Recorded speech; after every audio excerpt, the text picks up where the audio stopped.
فرحان؟ دي خلقة واحد فرحان. طب يا اخويا قول لي اتفضلي ولا اقول لك يا احلى افوكاتو في الدنيا. افوكاتو دي في دفاتر الحكومه بس. دفاتر الحكومه بس. بقول لك ايه، انا يا اخويا راكبه قطر انبساط. خش صحي لي سي رايق. انت يا عم رايق.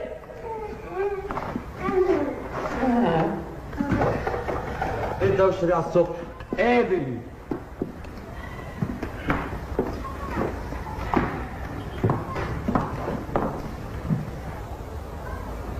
صباح الفل على عيونك يا سرايق.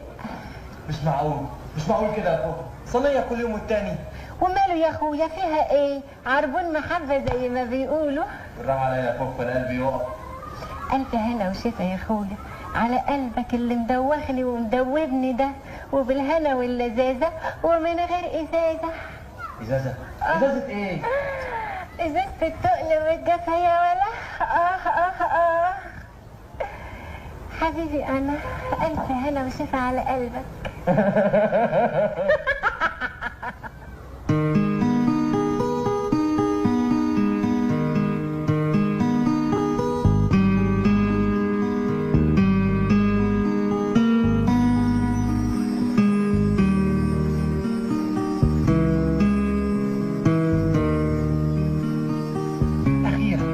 اخيرا يا رانيا، خلاص خلصت السيناريو. معقولة؟ ألف مبروك يا سعيد. أنا متأكدة إن الفيلم ده لما هيتصور اسمك هيبقى أكبر اسم سيناريست. بس تعالي، أنت عارفة يا رانيا أصعب خطوة لأي فنان الخطوة الأولانية. وناوي تعمل إيه بقى بعد ما خلصت كتابة السيناريو؟ هاخد السيناريو واروح لشركة إنتاج كبيرة وأوريه لهم، ويا رب يعجبهم وينتجوه. سعيد أنا مش قصدي على اللي هتعمله في الفيلم، أنا بتكلم عن موضوعك مع بابي. موضوع إيه؟ هو أنت مش ناوي تتقدم وتطلبني منه؟ بصراحة بقى يا رانيا أنا عايز أجل الحكاية دي شوية. يعني لما أكون وقفت على رجليا كده أكون بعت لي سيناريو ولا اتنين. يا سعيد الموضوع ما يحتملش تأجيل أكتر من كده. أنا كل يوم والتاني بيتقدم لي عرسان وعمالة أرفضهم من غير أي سبب مقنع. وبعدين أنا اضطريت أصارح بابي بموضوعنا، وهو قال لي لو الشاب ده فعلا واخد الموضوع جد وغرضه شريف ليه ما يجيش يتقدم. علشان كده أنت لازم تقابله وتقرا معاه الفاتحة كمان، وأي حاجة احنا ممكن نخططها مع بعض واحنا مخطوبين. ماشي يا رايق، ماشي يا رايق، بس اما تيجي كل ده سايبني قاعدة لوحدي. منى أنا خلاص لقيت الحل. هوبا يا مجنون، قول لي بقى وفرحني. جهاز تشغيل الشباب. وده يطلع مين بالظبط؟ ده جهاز إداري مهمته تشغيل الشباب اللي مش لاقيين شغل زي حالاتي. طب وانت بقى هتروح تقدم الطلب بتاعك امتى؟ أنا فعلا جهزت كل ورقي وهروح لهم قريب. اخص عليك، ازاي تخبي عني خبر حلو ده؟ عبا كنت عايز أعملها لك مفاجأة يا مجنون.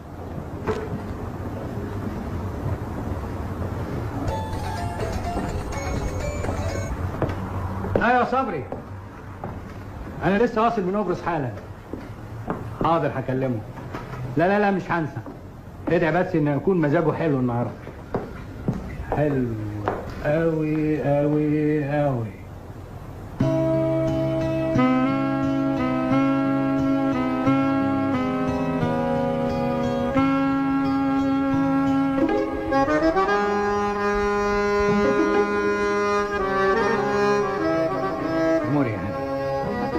ده انت اللي تؤمر يا عماد بيه.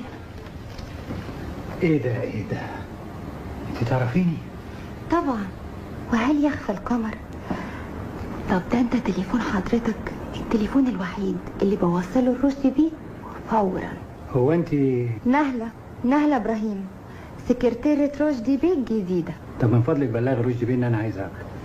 سوري يا عماد بيه ما اقدرش، ده بقاله ساعتين منور اللمبة الحمراء ومنع اي اتصال بسيادتك. ساعتين؟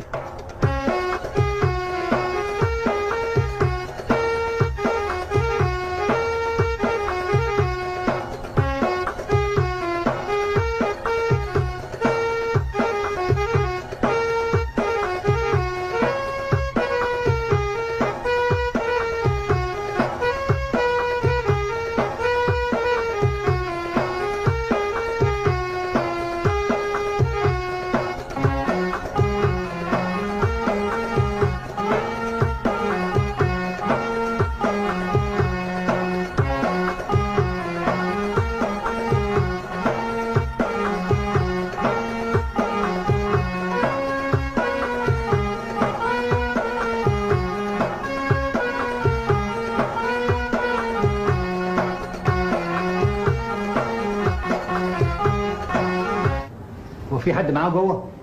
لوحده. لوحده؟ لا يكون جراله حاجه. طب والعمل؟ يا رشدي بيه، يا رشدي بيه،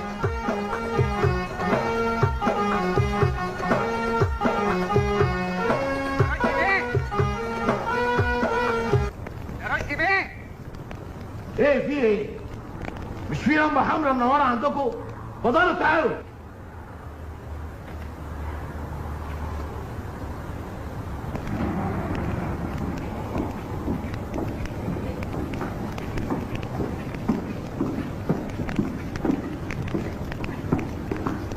ايه الدوشه اللي كنتوا عاملينها دي؟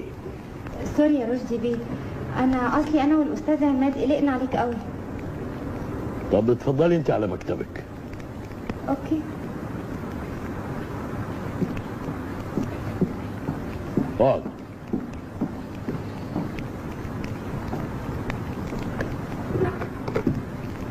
قول لي اخبار قبرص ايه؟ التفاصيل كلها هتكون عندك في الملف ده. كويس اوي. بعد نص ساعة بالظبط خلي نهلة تتصل بمسيو خوري تقول له ان احنا جاهزين، بس السعر زاد 10% والتسليم في مصر. مفيش مشكلة، دي حاجة بسيطة كده. برافو عليك، ما بتنساش حاجة ابدا. رشدي بيه ما يتنسيش ابدا. شوف يا ابني، اسعد لحظة عند اي اب في الدنيا هي اللحظة اللي بيلاقي بنته بتتجوز وتروح بيتها، قاعد تخف عنه اكلها وشربها ولبسها، والواحد اتفرج بقى لتربية اخواتها الصغيرين. يا عم عيب عليك اللي انت بتقوله ده. المهم طلباتك ايه؟ يا ابني انا ماليش طلبات، لو عايز تتجوزها من دلوقتي اتفضل شيل. ابوكي بيقول لي شيل. شيل ايه بس؟ انت بتهزر. ايه يا بابا ده؟ هو انا كيس جوافه؟ المفروض انك تعمل لي منظر قدام الراجل اللي جاي يخطبني. منظر؟ منظر ايه؟ لما تبقوا مش لاقيين عشه تبيتوا فيها جوز فراخ وجايين عايزين تتجوزوا، يبقى منظر ايه اللي اعمله لكم؟ يا عمي هي دي سنة الحياة. نعم سنة ايه؟ حياة ايه؟ يا ابني هو احنا عايشين؟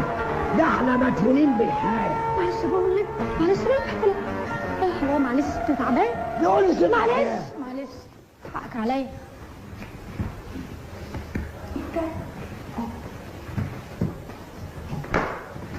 المهم يا عم ما قلتليش برضو ايه رأيك في الموضوع؟ عايز اقول لك ايه؟ ما قلت لك دلوقتي عايز تتجوزها من دلوقتي اتفضل خدها. زغراتي يا ام فوزي، زغراتي يا ام مجدي الأرمانة، البنت اللي خطب الآن.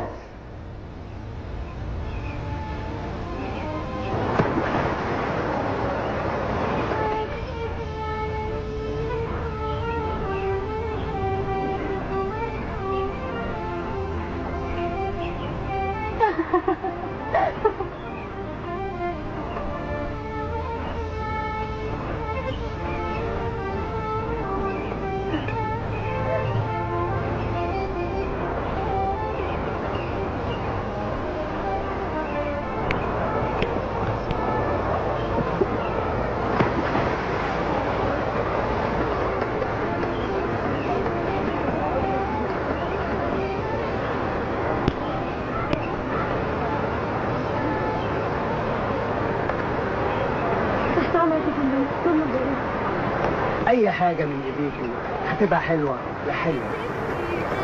شكرا يا فندم، بس حضرتك ما قلتليش هتشرب ايه؟ زبادي بالعسل يا عسل. شكرا يا فندم. لحظة يا حلوة، قولي لي انت بتخلصي شغل هنا الساعة كام؟ الساعة 5. جميل. ايه رايك لو اعزمك على الغدا في اي مكان يعجبك انا وانت بس؟ لا والله ما ينفعش يا فندم، اصل انا بعد الشغل بخرج انا وخطيبي نتغدى ونتفسح سوا. خطيبك ده ايه؟ ما تزهقيه. ما ينفعش يا فندم، لما زحلقه واحنا لسه مخطوبين، امال بعد 3 سنين هعمل فيه ايه بعد الجواز؟ لحظة يا حلوة. ماشي.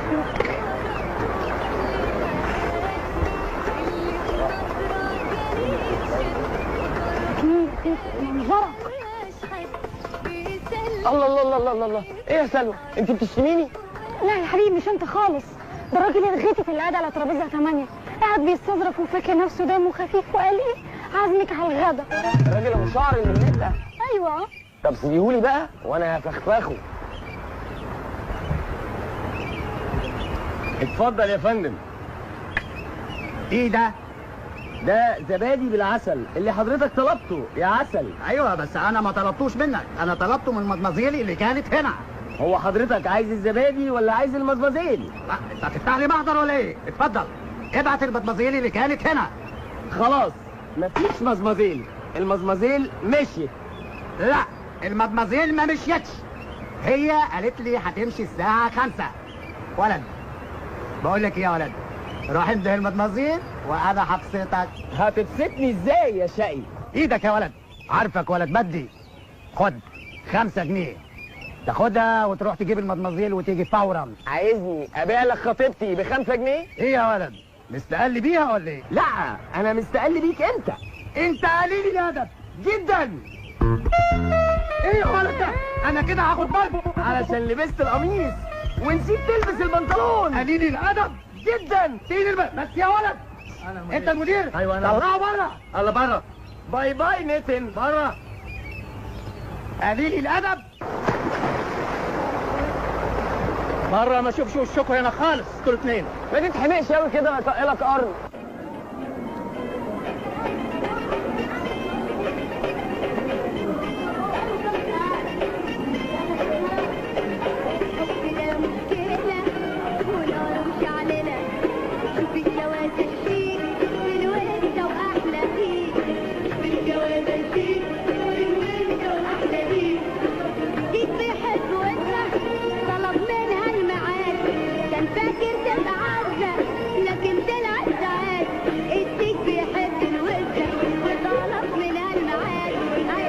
يلا يا رجب، الاستاذ سعيد وصل على ترابيزه اخواتي. ايوه عارفهم، ترابيزه الفرسان الثلاثه. الحمد لله على السلامه يا عم رجب. الله يسلمك. لا ما شاء الله ما بتكبرش ابدا. اقعد يا عم رجب اقعد. بقول لكم ايه بقى يا اساتذه، انا عاملها لكم فن النهارده. نويت استغنى عن يوميتي واشتغل معاكم زبون. والله منورنا يا عم رجب. الله يخليك. هو الواد اخوك ماله؟ قاعد في البيت كده مش راضي ينزل النهارده. طرد من الشغلانه الجديده يا سعيد. يا سيدي فيها ايه يعني لما يطرد؟ ابونا ادم بنفسه اتطرد من الجنه واحنا مطرودين من الدنيا. حلوه دي صح. جرى يا استاذ رجب، بجيب لكم فيه ايه؟ يقرا ربع قران على الترابيزه الغم دي. يا ولد بطل يالا الحركات دي. عيد. ما بلاش الكلام ده على الصبح، ده انا لسه طالعه من الفريزر وداخله على الصوله. انت هترقصني على نار هاديه؟ انا عايزاها مشعلله ومشعوره. لا سيبك مني، انا سايباه في الفريزر عقبال ما يفك ويسيح براحته على ما فيش. صحيح انك ست فاجره وما عندكيش دم. هي حصلت كمان وفي بيت الراجل اللي انت شايله اسمه. شوفي بقى يا شاطر، انا كده وابوكي سعيد معايا وانا كده وبيموت في تراب رجليا. تراب ايه يا شيخه؟ ده انت في زباله. ابوكي بقى كيف الزباله. اخلصي يا قلة الادب. ايه ده؟ انت بتمد ايدك على بنتي؟ انت طالع بنتك هي اللي قالت لي ادب مش متربيه. طب اطلعي بره، امشي من قدامي لحسن انت عارفه. رشدي بره يا رشدي. بره يا انا اسفه يا بابي. اسف على ايه؟ واحدة تروح 100 يجوا. كويس انك ريحتيني من خليتها، ولا يهمك ما تزعليش.